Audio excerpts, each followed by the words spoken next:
Morning, how are you? I've just started the video again because I forgot to put on my microphone. I've started this painting with my fingers and I'm hoping to try and get the same position back now so that I can continue. These are messages I'm getting on the Facebook page, those little dings every so often.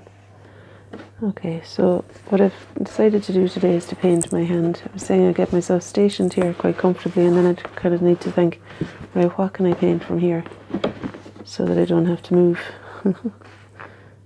And of course after this I'm heading over to the last day of the workshop, so it's quite nice to have a little relaxed time doing a bit of painting, and then I'll head off and it'll be all systems go in a minute. I hope you can see what I'm doing there. So I was talking about how it's important to find the light on the thumb so that it reads as though it's sitting forward of the rest of the hand. And the dark in the cavity here is a good way of representing depth. Okay. There's some slight changes to the configuration of my fingers here, but it's okay. I can more or less remember. Yeah, so to create that feeling of depth in the center of the pan, I'm going to mix some green into the reddish colour I just mixed. The reddish colour is alizarin, and a bit of green into that will create a cooler colour that'll sit back a bit more.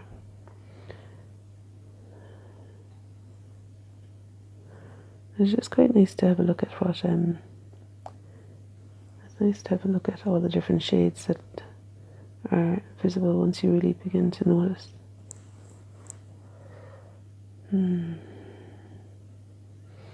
Sometimes I put on a lot of pigment like this, and then what I would like to do is to just wet the brush, make it a bit damp, and use the pigment that's already in there so that the brush is clean. Pigment that's there already I'm using to just pull around. Put on some orange into it there because I think that where the light changes from dark to light, to me reads as being a bit warmer. More alizarin.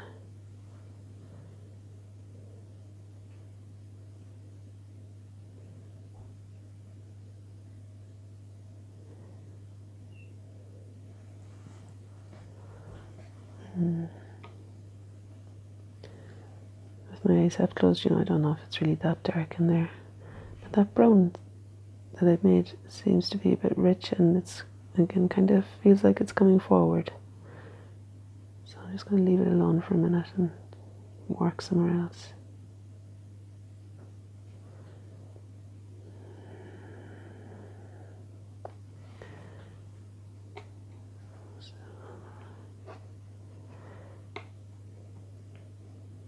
I'm not really that familiar with this paint set, so sometimes I just pick up colours that kind of don't know what they look like until I put them on the page.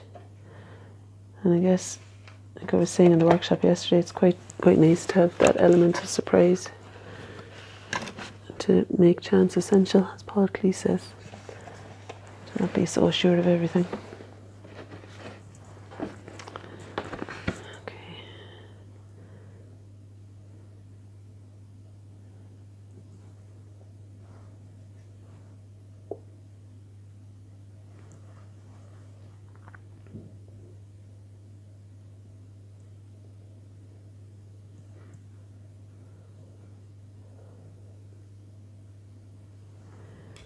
I want to capture the outside now, the light falling on the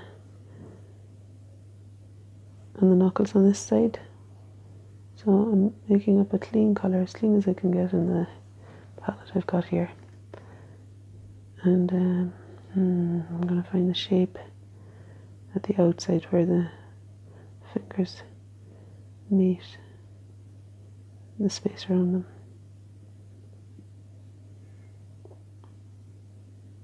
Something like that. And it'll be a bit of shadow here too underneath that.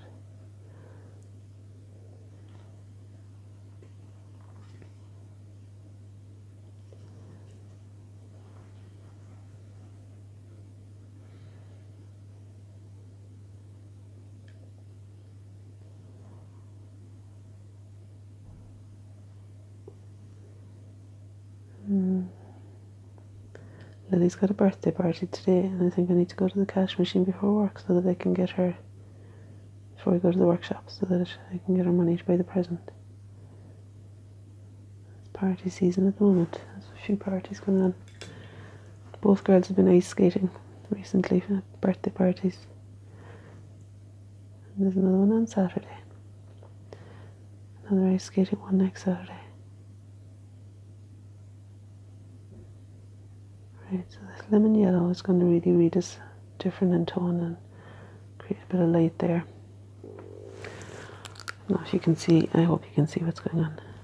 Anyway, maybe these videos are just like 30-second prompts for most people, which is fine. It kind of gets me painting too.